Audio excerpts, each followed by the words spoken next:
It started with a notification. One glance at my phone, and I knew the truth I had ignored for years was now undeniable. A picture.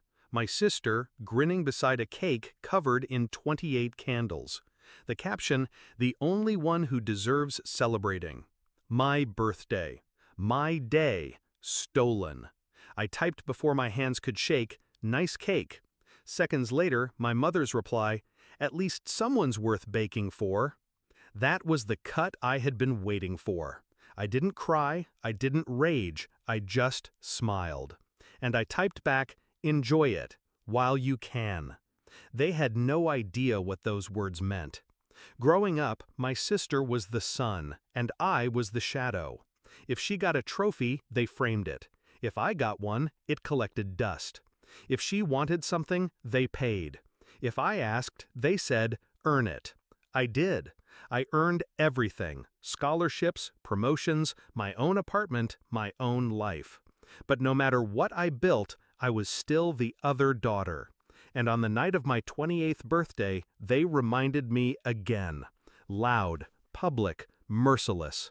That was their mistake. I stared at the photo until the candles blurred. Then I opened my laptop. One transfer, 2 emails. The beginning of an end they would never see coming. The first step was easy.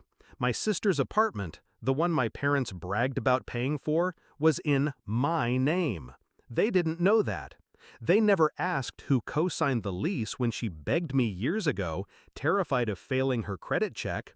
I signed it, quietly, without recognition. She promised to pay me back. She never did. But her landlord knew the truth. So I sent one email, short, direct, legally binding, effective immediately, lease terminated. 12 days later, her scream echoed through the walls of that apartment building when the landlord called to confirm. The second email took longer to craft. It went to my company's HR department. Enclosed were screenshots, my sister's drunken messages boasting about how she borrowed my resume to get into her job interview, how she used my credentials, my work, to land her position. Plagiarism, fraud, the kind of thing companies don't forgive. By the end of the week, she was escorted out of her shiny office, box of belongings in her arms, face pale, eyes wide. But I wasn't finished. That was just the financial blow. The reputation strike, the final move, the one that twisted the knife, was personal. I waited until Sunday, family dinner, their perfect tradition. I walked in uninvited, calm, dressed in black. They looked up, startled, guilty, as if the betrayal was still fresh in their throats. My sister, disheveled, sat at the table. No apartment, no job. The golden child stripped of her shine. My mother's voice trembled. "What did you do?" I didn't raise my voice. I didn't have to. "I gave her what you always gave me," I said. Nothing. Silence. Heavy. My father tried to protest, but his eyes betrayed him. Fear. Because deep down, they knew. They created me. They forged me in neglect, in cruelty, in shadows.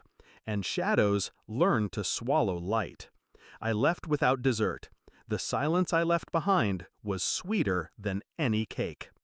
Now, when my phone lights up with their messages, pleas, insults, excuses, I don't answer. They wanted me invisible, disposable, forgettable. But I made sure my absence cut louder than my presence ever did. Revenge wasn't the scream. It was the silence that followed. And in that silence, for the first time, I felt celebrated. By myself. The only one who truly deserved it.